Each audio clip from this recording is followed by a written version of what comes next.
అందరికీ నమస్తేనండి. ఈరోజు నేను మాతృమూర్తి అనే విషయాన్ని గురించి మాట్లాడదాం అనుకుంటున్నానండి. యెస్. మాతృమూర్తి. ఈ మాట దీనికి అర్థం చెప్పడం కానీ, దీన్ని వివరించడం కానీ, ఇది మన మాటలకు అందనటువంటి మన ఒక పెద్ద హృదయ స్పందన. యెస్. దీని అర్థము, భావన కేవలం మన హృదయానికే తెలుస్తుంది. కానీ ఈ రోజుల్లో అమ్మ అనే పదానికి విలువ లేకుండా పోతుంది.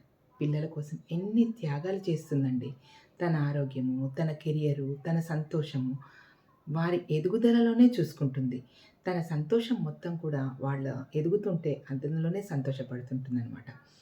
సమయం అంటే కేవలం వాళ్ళని గడపడానికే తనకి సమయం ఉన్నట్టు, వాళ్ళతో గడిపిన సమయమే తనకు విలువైనదన్నట్టు భావిస్తుంది. తనకంటూ ఏమైనా ఆనందం ఉన్నదంటే అది తన పిల్లల యొక్క ఎదుగుదలలోనే ఉన్నదని చెప్పడం అతిశయోక్తి కాదు కదా! మనిషికి జన్మనిచ్చేటటువంటి క్వాలిటీని భగవంతుడు తన తర్వాత అమ్మకే ఇచ్చాడు. పిల్లలు చిన్నగా ఉన్నప్పుడు వాళ్ళ ఆలన, పాలన చూసుకునేది అమ్మ. వాళ్ళకి ఎప్పుడు ఏమి అవసరమో, వాళ్ళకెప్పుడు ఆకలి వేస్తుంది, వాళ్ళకెప్పుడు నిద్ర వస్తుంది, ఇవన్నీ కూడా కేవలం అమ్మకు మాత్రమే తెలుస్తాయి. అట్లాంటి అమ్మని పెరిగి పెద్దయిన తర్వాత "నీకేం తెలుసు? నీకు తెలియదులే" అని మనము మాటల ద్వారా ఎంత గాయపరుస్తున్నామో ఒక్కసారి ఆలోచించండి. నీ మంచి చెడులను ఆలోచించే శక్తి కేవలం ఒక్క అమ్మకు మాత్రమే ఉంటుంది అనేది అక్షరాల నిజమండి.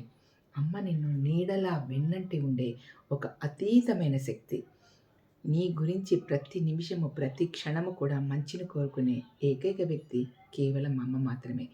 చిన్నప్పుడు నీకు బాగా నచ్చిన అమ్మ, చిన్నప్పుడు నీవు ఇష్టపడే అమ్మ, చిన్నప్పుడు నీకేమైనా భయమేస్తే అమ్మ తోడు కావాలనుకునే నువ్వు పెరిగి పెద్దయిన తర్వాత అమ్మనెందుకు అశ్రద్ధ చేస్తున్నావు? ఇది భావ్యమేనా? ఆలోచించండి. అమ్మ ఎప్పటికీ అమ్మే. అమ్మ స్థానాన్ని ఎవరూ పూడ్చలేరు.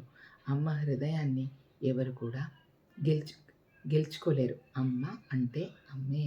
అమ్మ హృదయాన్ని గెలుచుకునే శక్తి కేవలం పిల్లలకే ఉందండి. Thank you.